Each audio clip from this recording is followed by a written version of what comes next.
Catalytic 60 day power campaign. आप सभी champions का एक बार फिर से स्वागत करता हूं और बहुत मेहनत कर रहे हैं। बहुत बहुत शुक्रिया आप लोगों का। और मेहनत ही हमेशा रंग लेकर आती है। 11वें दिन में हम पहुंच चुके हैं। आपको कैसा महसूस हो रहा है? ये आपका जोश बता रहा है और आप जो है अपने समय को निकाल कर आ रहे हैं, ये बता रहा है कि आप प्रतिदिन बेहतर फील कर रहे हैं। बहुत बढ़िया, लगे रहिए। कैटलिस्टिक परिवार को उत्साहित करने के लिए नीचे कमेंट सेक्शन में कमेंट करके अपना ट्रेनिंग अनुभव जरूर बताएं। पावर लेसन्स के अंदर हमने कई बातें सीखी। सबसे पहली बात हमने सीखी, हमें हमेशा खुद से ईमानदार रहना है। जो खुद से ईमानदार रहता है वो किसी भी बाधा को पार कर सकता है। हमेशा केंद्रित होकर कार्य करना है। जो लोग केंद्रित होकर कार्य करते हैं, चींटियों को देखिए, उनको पता है कि हमें क्या करना है। वो हमेशा सफल होती हैं, चाहे उनके रास्ते में खाने की छोटी चीज हो, बड़ी चीज हो। अगर छोटी है तो एक चींटी उठाकर ले जाती है, लेकिन अगर बड़ी है तो वो ग्रुप में ले जाते हैं। तो इसलिए हमें केंद्रित रहना है, ईमानदार रहना है, समय से आगे जाना है। फिर मैं चींटियों का एग्जांपल दूंगा। चींटियां देखती हैं बरसात आने वाली है, तो उससे पहले ही वो खाने की सारी सामग्री जहां भी उनको मिलती है सब कुछ अपने घोंसलों के अंदर इकट्ठा कर लेती हैं। और बाद में जब बारिश आती है तो वो आराम से अंदर बैठ के अपना भोजन करते हैं, अपना काम देखते हैं। करेक्ट। तो इसलिए वो समय से आगे देख पाते हैं। तो चींटियां जो है एक ऐसा अल्टीमेट प्राणी है इस दुनिया के अंदर जो एक मनुष्य को बहुत कुछ सिखा सकता है। योजना बनानी है। फिर चींटियों की बात करूंगा। वो हर एक काम योजनाबद्ध तरीके से करते हैं। फिर योजना पे काम करें, फिर वो योजना पे काम करते हैं। अभी मैंने आपको एग्जांपल दिया, बारिश आने वाली है, खाना इकट्ठा करना है, चींटियां कर लेती हैं। सर्दियां आने वाली हैं, ठंड पड़ने वाली है, बहुत कुछ होने उथल पुथल होने वाली है। आप इन सारे लक्षणों को चींटियों में पहले से देख लेंगे। तो चींटियां हमेशा खुद से ईमानदार रहती हैं, केंद्रित होकर काम करती हैं, समय से आगे देखती हैं, योजना बनाकर काम करती हैं, योजना पर काम भी करती हैं, योजना भी बनाती हैं और काम भी करती हैं। दूसरा, स्वॉट मूल्यांकन। वो अगर उनसे पूछा जाए कभी इंटरव्यू लेकर, तो चींटियां बड़ा क्लियर कट बताएंगी कि हमें अपनी स्ट्रेंथ भी पता है, हमें हमारी कमजोरी भी पता है, हमें मौका भी पता है और हमारे सामने मुश्किलें भी हैं, थ्रेट भी है। अगर आप इसको मैं थोड़ा सा और इलेबोरेट करूं तो स्ट्रेंथ उनकी है एकता, वीकनेस उनकी है अगर वो अलग अलग काम करते हैं किसी बड़े प्रोजेक्ट के ऊपर। अपॉर्चुनिटी उनके पास है कि खाना तो कहीं भी मिल जाएगा, लेकिन अगर बरसात आ गई, थ्रेट, बरसात अगर आ गई तो खाना कहां से मिलेगा। तो इसलिए वो मौका यानी अपॉर्चुनिटी, उसका भरपूर फायदा उठाते हैं समय से पहले। और जो उनके सामने खतरे आ रहे होते हैं उसके लिए वो तैयारी करते हैं समय से पहले। इसलिए आप अगर समय से पहले करते हो, तो मैंने आपको बताया था समय वाले लेक्चर में कि अगर आपसे समय आगे निकल गया तो आपका दुश्मन है, और आप अगर समय से आगे निकल गए तो समय आपका मित्र है। आपको फैसला करना है कि समय को दुश्मन बनाओगे या दोस्त। ये भी हम चींटियों से सीख सकते हैं। जोखिम उठाएं, वो भी जोखिम उठाते हैं। चींटियों को देखिए, जोखिम उठाती है। बड़े बड़े चीनी के दाने और या जो कुछ भी उनको मिलता है उसको लेकर चलते हैं। हो सकता है उससे उनका पैर टूट जाए, कुछ भी हो सकता है, लेकिन उनको पता है कि हमें ये खाना इकट्ठा करना है तो करना है। करेक्ट। तो जोखिम उठाना बहुत जरूरी है जिंदगी में। मापदंड बनाना है, बेंचमार्किंग बहुत जरूरी है। आपने जो पहले परफॉर्म किया है उससे आगे परफॉर्म करने की हमें कोशिश करनी है, उससे ज्यादा परफॉर्म करने की कोशिश की है। चींटियों को देख लीजिए फिर से, कितना भी उनके पास मिल जाए सब कुछ उठा के वो ले जाते हैं। वो सोचते हैं आज अगर 1 किलो चीनी हमने इधर से उधर कर दी, कल हम 10 किलो कर लेंगे, क्या पता बारिश कितने दिन चले। करेक्ट। तो ये बेंच मार्किंग बहुत जरूरी है। लक्ष्य बनाना जरूरी है, गोल होना चाहिए। क्यों करते हैं, उनका गोल क्या है? वो सारा खाना इकट्ठा करने का, चाहे कोई जानवर मिल जाए, कोई मीठा मिल जाए, कुछ भी मिल जाए, सब कुछ उठाकर वो ले जाती हैं। क्यों? क्योंकि उनका गोल है कि अगर कल को कोई मुसीबत आ गई तो हमें खाना कहां से मिलेगा। लक्ष्य बनाना जरूरी है। कार्य योजना पे काम करना बहुत जरूरी है। उनको मालूम है छोटी चीज मिल गई तो एक ही उठाकर ले आएगा, बड़ी चीज मिल गई तो हमने फटाफट जो है बहुत सारे लोगों को इकट्ठा कर लेना है। तो ये उनके एक्शन प्लान का हिस्सा होता है। तो इसलिए चींटियां बहुत कुछ हमें सिखाती हैं, प्रकृति बहुत कुछ हमें सिखाती है। हमें अपने आंख, कान और सारी इंद्रियों को खोलकर प्रकृति से सीखकर अपने जीवन और इस देश को बेहतर बनाने के प्रति अग्रसर हमेशा रहना है। आज का पावर लेसन जो इन सारी चीजों को धार प्रदान करता है वो है अपने सुविधा क्षेत्र से बाहर कदम रखें।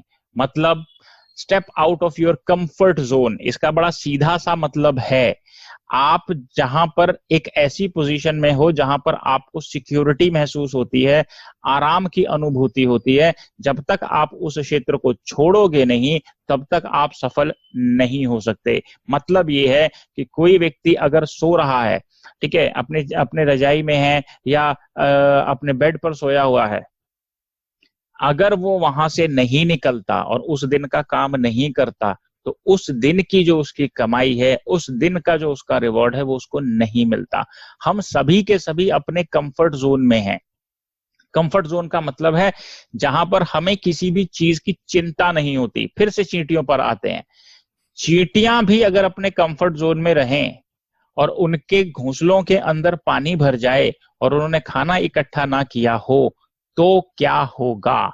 ठीक उसी प्रकार से इन सारी चीजों की गणना करने के बाद चींटियां अपने घरों से निकलती हैं और बाहर जाकर काम करती हैं। एक मजदूर आदमी को अगर हम देखें तो वो क्या करता है, वो बड़ा ही अच्छा काम करता है। रोज सवेरे 4 बजे, 5 बजे या 6 बजे उठता है और फिर वो अपनी नौकरी पर जाता है, काम करता है और वहां पूरा दिन खटता है और वहां से कमा कर लेकर आता है। लेकिन जिन लोगों के पास थोड़ा है या जिन लोगों के पास थोड़ा था, वो सब के सब जो है आज मेहनत करना नहीं चाहते। रीजन क्या है? रीजन सिर्फ ये है कि वो जहां कहीं है वो ये समझ रहे हैं कि ये परिस्थितियां हमेशा बनी रहेंगी। ऐसा नहीं होता।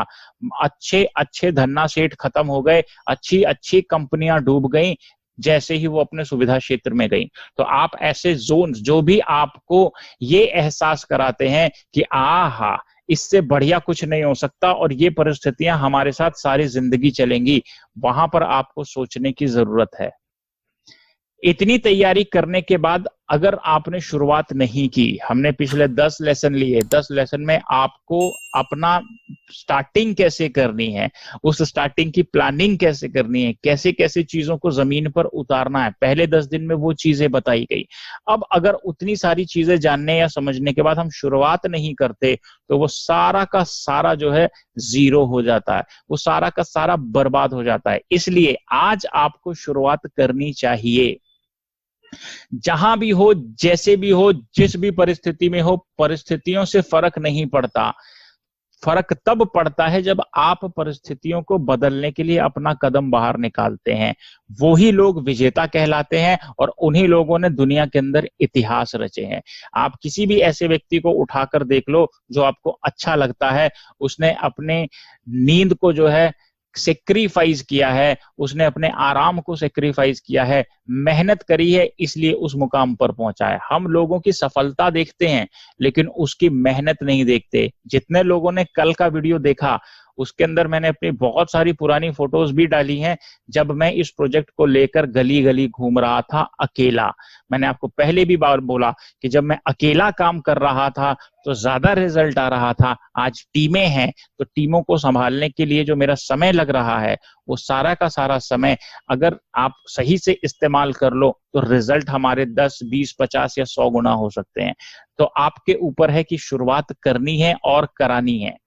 उसके बाद आलसी व्यक्ति है, 2 लोगों का एग्जांपल लेंगे। पहला आलसी व्यक्ति। आलसी व्यक्ति हमेशा नए नए बहाने बनाता है, उसके पास एक से एक बहाना रेडी होता है, एक से एक बहाना। जो भी व्यक्ति आपको आपकी टीम में एक बार से ज्यादा कोई बहाना मारता हुआ दिख जाए, आप समझ लेना ये आलसी है। आलसी का मतलब शरीर से नहीं हो सकता, दिमाग से भी हो सकता है। हो सकता है कि वो अपनी बॉडी से तो बहुत काम कर रहा हो, भाग रहा हो, दौड़ रहा हो, लोगों से बातें कर रहा हो, लोगों को एनकरेज कर रहा हो, लेकिन दिमाग से सोच तो, ठीक है, दिमाग उसको नहीं समझ में आ रहा कि मैं ये काम क्यों कर रहा हूं। दिमाग भी आलसी हो सकता है, सोच भी आलसी हो सकती है, मानसिकता भी आलसी हो सकती है, करेक्ट। तो वो आलस ढूंढिए, सबसे पहले अपनी टीम के अंदर से आलस निकालिए। नीति वचन के अंदर एक जगह लिखा है कि आलसी व्यक्ति कहता है सड़क के ऊपर शेर बैठा हुआ है, मतलब वो बहाने मार रहा है कि भाई बाहर शेर है इसलिए मैं नहीं निकलूंगा। दूसरी तरफ नीति वचन हमें ये सिखाता है कि सोए हुए शेर के मुंह में हिरण खुद नहीं जाता, ठीक है। तो नीति वचनों से हम बहुत कुछ सीखते हैं। तीसरी तरफ चींटियां हैं। नीति ही वचनों में लिखा हुआ है कि जा, अगर तुझे काम नहीं करना आता तो चींटियों से सीख। चींटियां तुझे बताएंगी कि काम कैसे किया जाता है। तो इसलिए सबसे पहले अपनी टीम के अंदर उस कमजोर कड़ी को खोजो जिसके पास नए नए बहाने हैं। जो भी व्यक्ति आज का काम कल पे टालता हुआ आपको मिल जाए, वो समझ लीजिए कि वो मानसिक रूप से आलसी है। शरीर से मेहनती है लेकिन मानसिक रूप से आलसी है। ऐसे व्यक्तियों को आपको ठीक करना पड़ेगा। ऐसे व्यक्तियों की मानसिकता के ऊपर आपको काम करना पड़ेगा, नहीं तो वो खुद भी परेशान रहेंगे और आपको भी टेंशन देंगे। दुनिया में एक चीज याद रखना, चाहे आप इस प्रोजेक्ट को किसी लेवल पर लेकर जाओ, चाहे आप आने वाले समय में अपना प्रोजेक्ट लगाओ, ध्यान रखना आपकी टेबल से लेके जो गेट के ऊपर आपका चपरासी खड़ा होगा या गेट के ऊपर आपका सिक्योरिटी गार्ड खड़ा होगा, वहां तक आपको ये पता होना चाहिए कि इनमें से कौन सा व्यक्ति किस प्रकार का आलसी है। ठीक है, जब तक आप उसको खोजोगे नहीं, वो आपके लिए सिरदर्द बन जाएगा। अर्थव्यवस्था के अंदर, इकोनॉमिक्स के अंदर जो हम पढ़ते हैं, वहां पर एक इकोनॉमिक रेंट होता है। ठीक है, आर्थिक किराया। इसका क्या मतलब है? इसका मतलब ये होता है कि जो व्यक्ति काम करने लायक नहीं है, आप उसको भी अपनी कंपनी में तनख्वाह दे रहे हो, इसको कहते हैं इकोनॉमिक रेंट। मतलब आपके ऊपर वो बोझ बना हुआ है लेकिन आपका उससे दिल लगा हुआ है, आप उसको अच्छा महसूस करते हैं, उनकी उम्र बड़ी है, आप आदर मान कर रहे हैं, लेकिन वो अब किसी काम के नहीं रह गए, इसलिए आप उनको सैलरी प्रदान कर रहे हैं, तो उसको आर्थिक किराया कहा जाता है, इकोनॉमिक रेंट कहा जाता है। ऐसे व्यक्ति अगर आपकी टीम में हैं, इसको पॉजिटिव लेना है, ये नेगेटिव नहीं है, इसको मैं आगे आपको बहुत क्लियर कट समझाऊंगा इकोनॉमिक रेंट क्या होता है। तो जो व्यक्ति अगर आपके पास आलसी है, आइडेंटिफाई करो, और आइडेंटिफाई करने के बाद पहले उसका इलाज करो। बहाने नहीं सुनने, हमें बहानों से मतलब नहीं है, बहानों का समय रह नहीं गया। बहाने बनाते बनाते आज देश इस कगार पर आकर खड़ा हो गया है कि कोरोना के अंदर सबको अपनी हैसियत समझ में आ गई। रीजन क्या है? आज उनको समझ में आ रहा है कि काश समय रहते ये कर लिया होता, वो कर लिया होता, ऐसा कर लिया होता, वैसा कर लिया होता। वो सब के सब किसी ना किसी तरीके से कहीं ना कहीं आलस दिखा गए। इसलिए आलसी व्यक्ति को खोजना है हमें, और जो बहाने बनाते हैं उसको तुरंत पकड़ना है, उसको हवा मत दीजिए। बहाना एक ऐसी चिंगारी है जो अच्छे से अच्छे प्रोजेक्ट को डुबा सकती है, भस्म कर देगी पूरे के पूरे साम्राज्य को। अगर फौजी बहाने मारने लग जाएं तो क्या होगा? अगर राजा बहाने मारने लग जाए तो क्या होगा? अगर राष्ट्रपति, प्रधानमंत्री, कैबिनेट या एडमिनिस्ट्रेटिव अधिकारी, प्रशासन बहाने मारने लग जाए तो क्या होगा? सोचो, अगर सुरक्षा तंत्र आपका बहाना मारने लग जाए तो सारे के सारे गुंडे घरों में घुस घुस कर लूटपाट मचा देंगे, उत्पात मचा देंगे, तब क्या होगा? इसलिए अगर सिस्टम के अंदर एक भी व्यक्ति आलसी नजर आता है तो पूरा का पूरा तंत्र ही खराब हो जाता है। और हम गालियां किसको देते हैं? अपनी गलती दूसरे पे थोप देते हैं। हम वहां पर सो रहे थे, हम आलसी थे, इसलिए वो करप्शन करने लगा, इसलिए उसको मौका मिल गया कि हमें ही आंख दिखाए, इसलिए उसको ये बातें समझ में आ गई कि अच्छा इनको तो कुछ पता नहीं है, इनको मैं मूर्ख बनाता हूं। मूर्ख मत बनिए, मूर्खों से सावधान रहिए, और आलसी व्यक्ति से तो बहुत ज्यादा सावधान रहिए। एक और नीति वचन आपको मैं बताता हूं, वहां पर लिखा है कि जो व्यक्ति आलसी को किसी काम पर लगाता है वह अपने ही पैर पर कुल्हाड़ी मारता है। यस, इसलिए ध्यान रखना, आप जिनको भी टीम बनाएंगे, जिनको भी टीम के अंदर शामिल करेंगे, एक्टिव बंदे होने चाहिए। ठोक बजाकर जो है उसको इस्तेमाल कीजिए ताकि आपका समय बच सके। आलसी व्यक्ति सबसे ज्यादा समय बर्बाद करता है, सबसे ज्यादा मानसिक रूप से तंग करता है, सबसे ज्यादा परेशान करने वाला ये व्यक्ति होता है। मेहनत आपको इसकी दिखेगी लेकिन फिजिकली, लेकिन मानसिक रूप से ये आलसी होगा। करेक्ट? और जो शरीर से आलसी हैं उनको भी तैयार करने के लिए आपको उनको एक मकसद देना पड़ेगा। दोनों ही लोगों के पास एक मकसद रखिए, और उस मकसद को प्राप्त करने के लिए उसको बोलो कि भाई साहब अपना कंफर्ट जोन छोड़ो, अपने आराम क्षेत्र से बाहर निकलो और कुछ काम करो। स्कूल में था मैं दूसरी या तीसरी क्लास में, मैंने अपनी हिंदी की पुस्तक के अंदर एक कहानी पढ़ी। उसके अंदर एक हट्टा कट्टा व्यक्ति था और वो भीख मांगा करता था। वो इतना ज्यादा सुस्त था कि अगर उसको खाना मिल जाए तो ठीक, कोई आके उसको दे दे तो ठीक, नहीं तो सारा दिन अपने झोपड़े में सोता रहता था, सोता रहता था, सोता रहता था। एक समय ऐसा आया कि उसको 1 हफ्ते तक खाना नहीं मिला। अब वो भूख से तिलमिला रहा था, अब वो भूख से परेशान हो रहा था। तो उसकी नजर कहाँ गई? चींटियों के ऊपर। उसने चींटियों को देखा कि अरे, ये छोटी सी चींटी इतना बड़ा मिठाई का टुकड़ा लेके जा रही है।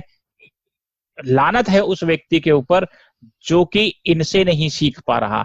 और वो उठा और उस दिन से उसने ठेला खींचना शुरू किया, मेहनत करनी शुरू की, समाज में उसका नाम होने लग गया। पहले जो लोग उसको देख के गालियां दिया करते थे, वो अब उसका आदर मान करने लगे। ध्यान रखना, समाज में केवल उसी व्यक्ति का मान सम्मान होता है जिसकी मेहनत दिखती है और उस मेहनत का फल दिखता है। मेहनत तो सब करते हैं, लेकिन जिसका फल दिखता है उसकी पूछ होती है। ध्यान रखिए, एक तरफ मजदूर है और एक तरफ व्यापारी है। मजदूर व्यक्ति व्यापारी से ज्यादा मेहनत करता है, लेकिन एक मजदूर के पास समाज के अंदर ना तो मान होता है, ना सम्मान होता है, ना ही कोई उसको अपने पास बैठाता है। बड़ी कड़वी सच्चाई है, लेकिन हमें सुननी पड़ेगी। दूसरी तरफ एक धन्ना सेठ है, एक व्यापारी है, वो मेहनत कर भी रहा है और करवा भी रहा है, और उसके पास फल दिख रहे हैं। उसके बच्चे अच्छे स्कूलों में पढ़ रहे हैं, अच्छे कपड़े पहनता है, अच्छी गाड़ियों में घूमता है, अच्छा घर बना रखा है, अच्छी सोसाइटी में रहता है, अच्छी लोकेलिटी में रहता है, अच्छे लोगों में बैठता है। ये क्या है? ये फल है। तो उस फल की वजह से लोग उसको अपने पास भी बैठाना अच्छा मानते हैं, उसको गिफ्ट भी देना उनको भाता है, और उससे बात करना भी अच्छा लगता है, और उसी को अपने फंक्शन में बुलाते हैं। दूसरी तरफ बेचारा मजदूर इतनी मेहनत करता है, लेकिन वो अपने बच्चों को स्कूल नहीं भेज पा रहा, घर में उसके पास खाने के लिए नहीं होता, किराया देने के लिए पैसे नहीं होते, मकान मालिक आके गाली देता है। ये उसके फल हैं। और उस गाली की वजह से वो जिस भी बेड़े के अंदर है या जिस भी मोहल्ले समाज में रह रहा है, लोग बोलते हैं यार ये तो बैठाने लायक ही नहीं है अपने पास। तो ध्यान रखना, मनुष्य दोनों हैं, लेकिन दोनों के फलों में फर्क है। मेहनत दोनों कर रहे हैं, लेकिन दोनों के ओहदे में फर्क है। तो ये कहां से हो रहा है? ये तब हो रहा है जब हम अपनी जागरूकता के बलबूते आगे बढ़ते हैं और एक मुकाम हासिल करते हैं। वो मुकाम हासिल करना बहुत जरूरी है। यही है अगली स्लाइड में, कर्मठ व्यक्ति हमेशा नए नए रास्ते खोजता है। अब आप उन लोगों को देखिए जो जिंदगी में सफल हैं। ठीक है, मैं आप लोगों को देखता हूं तो मुझे बड़ा आनंद महसूस होता है, बड़ा गर्व महसूस होता है कि यार इन लोगों को आधी बात तो समझ नहीं आई, उसके बावजूद भी ये कोई ना कोई युक्ति लगा रहे हैं कि कैसे हम आगे बढ़ें, कैसे हम अपने आप को भी सुधारें, और कैसे 2 लोगों का जीवन और बना दें, कैसे इस प्रोजेक्ट को आगे लेकर जाएं। वो कर्मठ व्यक्ति है। कर्मठ व्यक्ति रास्ते निकालता है, आलसी व्यक्ति क्या करता है? बहाने सुनाता है। कर्मठ व्यक्ति नए नए रास्ते खोजता है, आलसी व्यक्ति ऐसे ऐसे रास्ते खोजता है जहां उसको काम ना करना पड़े।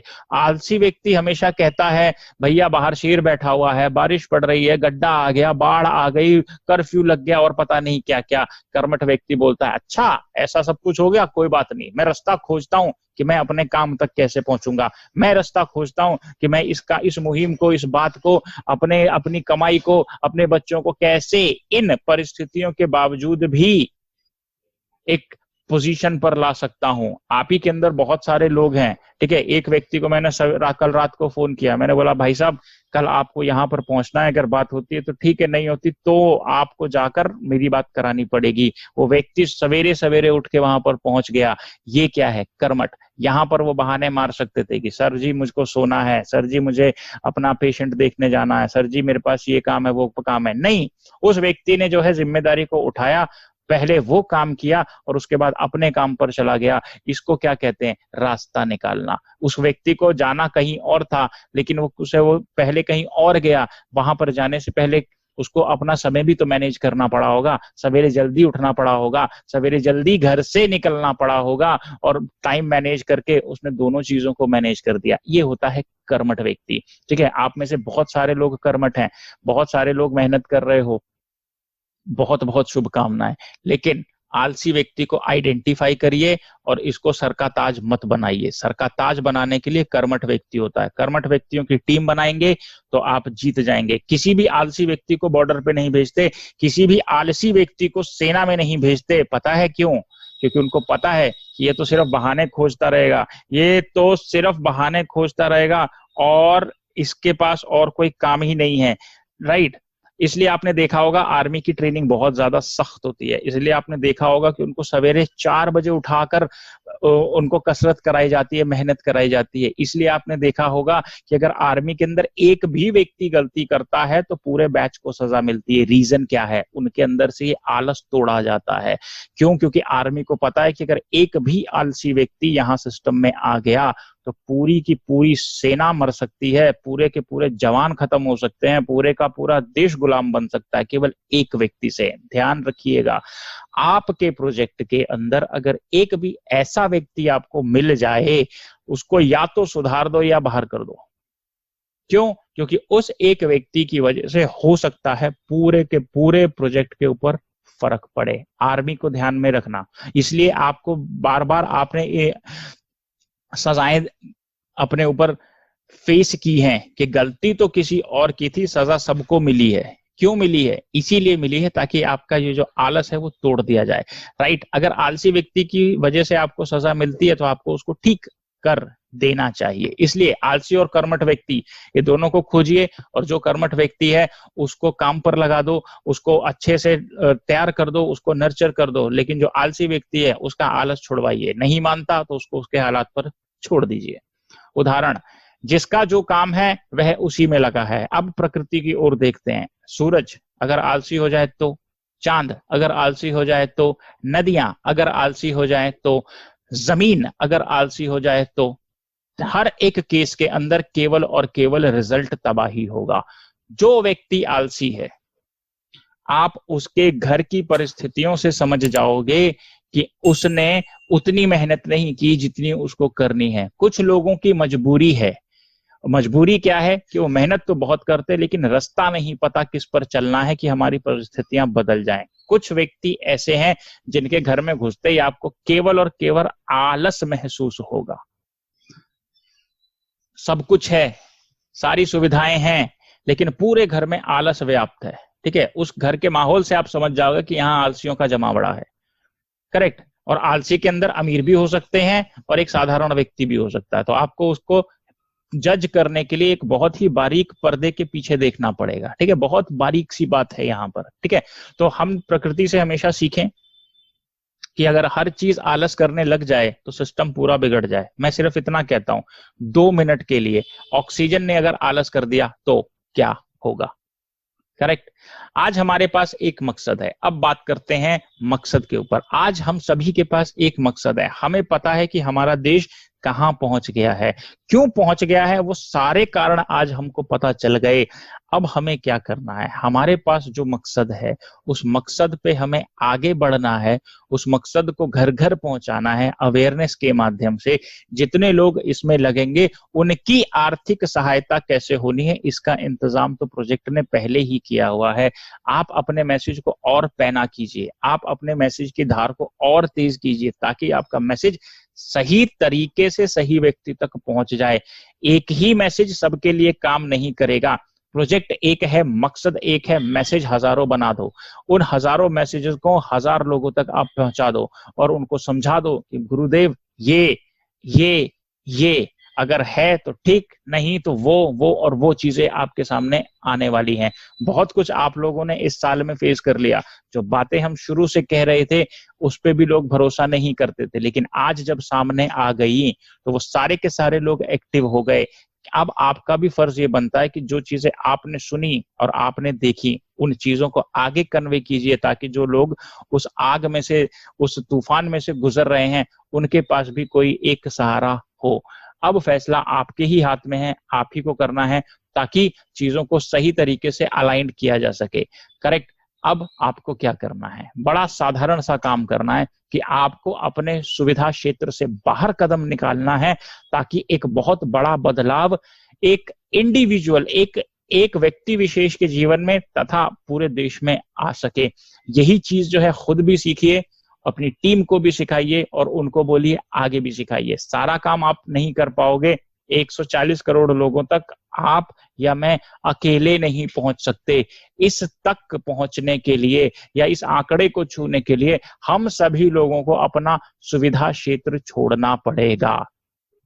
जब भी मेरे पास समय होता है मैं आपके यहाँ पर आता हूँ, किसी राज्य चला जाता हूँ, किसी के गांव में चला जाता हूँ, लोगों से मिलना शुरू करता हूँ। क्यों? किस लिए?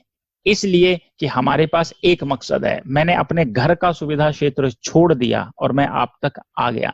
हम लोग सवेरे ट्रेडिंग कर रहे हैं। क्यों कर रहे हैं? हम अपनी नींद को छोड़कर आते हैं, हम अपने जरूरी कामों को छोड़कर आते हैं ताकि आज हमें कुछ मिल सके, कल हम कुछ सीख सकें, परसों हम कुछ नई बात को जान सके, ताकि उसको इस्तेमाल करके अपने देश को बदला जा सके। ये क्या है? सुविधा क्षेत्र छोड़ना। इसको लोगों को जरूर समझाइए, जरूर सिखाइए। इतना सा अगर हम काम कर लेते हैं तो बहुत आसान सी और साधारण सी चीज होती है जो हमें बहुत ही सुकून देती है, वो है जीत और सफलता।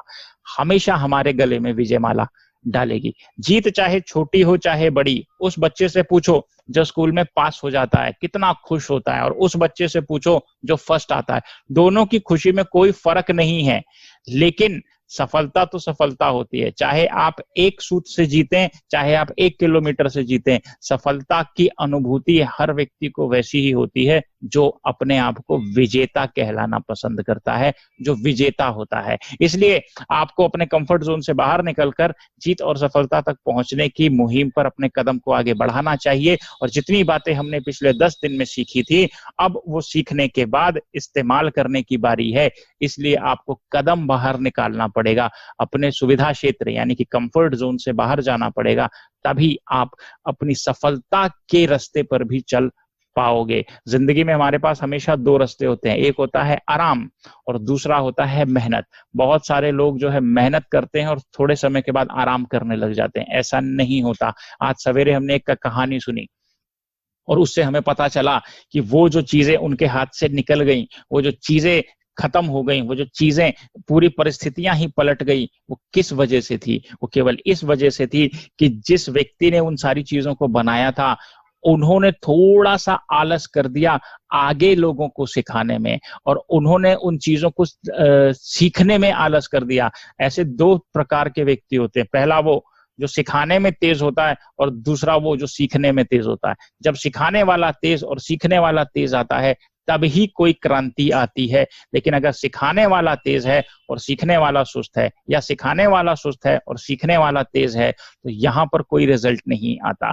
इसलिए हर एक चीज को पॉजिटिव लीजिए और घबराना नहीं है, परेशान नहीं होना, कंफर्ट जोन से बाहर निकलना है, अपनी टीमों को सही मार्गदर्शन करना है। क्यों? क्योंकि एक लीडर का काम होता है कि वो चीजों को पहले करके दिखाए, पहले अपने जीवन में वो चीजों को दिखाए, सामने वाले को पुश करे, उसको शो करे, उसको प्रोसीड करने के लिए हेल्प करे, तब जाकर चीजें बदलती हैं। बहुत आसान चीजें नहीं है जिंदगी के अंदर। क्यों? क्योंकि जिंदगी हमेशा कांटे फेंकती है, समय हमेशा आपको मुश्किल से मुश्किल परीक्षा देता है, बट इतनी भी मुश्किल परीक्षा नहीं देता कि आप उसे पास ना कर पाओ। इसलिए आज के लिए केवल इतना ही।